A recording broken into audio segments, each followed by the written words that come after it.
And let me just go ahead and answer this question. Because people say, yeah, but they blocked us down and we're not having church gatherings. So what about Hebrews 10:25? I mean, the Bible says, not forsaking the assembling of ourselves together, as the manner of some is, but exhorting one another, and so much the more as you see the day approaching. Aren't we sinning by forsaking the assembling? Well, I don't know about you, but I haven't forsaken the assembly. And I'm not talking about the fact that I'm standing here preaching. I'm saying Verity Baptist Church and the 200 people that made up Verity Baptist Church, it's not like all 200 of our members all got backslidden on the same week and just quit church. Because that's what that verse is talking about. Not forsaking the assembling of ourselves together. It's talking about people quitting church and they're leaving church. They're forsaking the assembly. And I believe you could apply it to people just skipping out on church services because it says, as the manner of some is. As the manner of some is means that some people have developed a habit, have developed a manner of forsaking the assembly.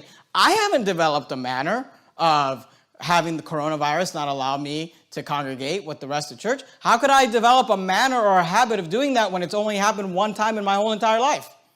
So this verse is not applying or talking about a pandemic that is not allowing us to gather together. This verse is talking about people who are choosing to forsake church. Okay? And a lot of the same people that are complaining right now about us not having gatherings are the same people that weren't showing up to church when we were having gatherings.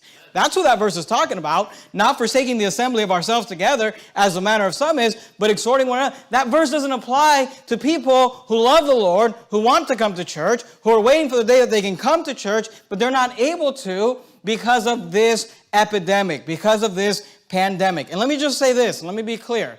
Why are we not able to come and gather in church right now? Because of the coronavirus. What is the coronavirus? It's the judgment of God upon this nation.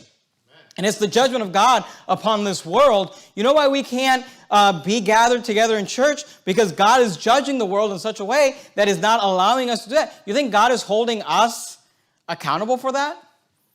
I mean, let me ask you this. Do you think Daniel, Shadrach, Meshach, and Abednego, you think that they were in Babylon just keeping the Sabbath days, keeping all the feasts, doing all the sacrifices that the Levitical law commanded them to do?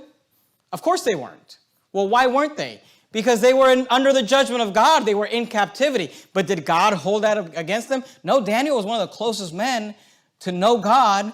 God was highly working in the life of Daniel. God did not hold it against Daniel that Daniel was not able to do certain things that God commanded him to do because he was experiencing the judgment of God upon not Daniel's life, but upon the nation. The nation was experiencing judgment. So look, our nation is experiencing judgment. And because of it, we're not able to gather together in groups. God is not holding you accountable for that. God is not mad at you for that. Not forsaking the assembling of ourselves together is talking about people getting backslidden and quitting church. And that's not what happened here. There are many people that are looking forward to the day when they can get back to church. So here's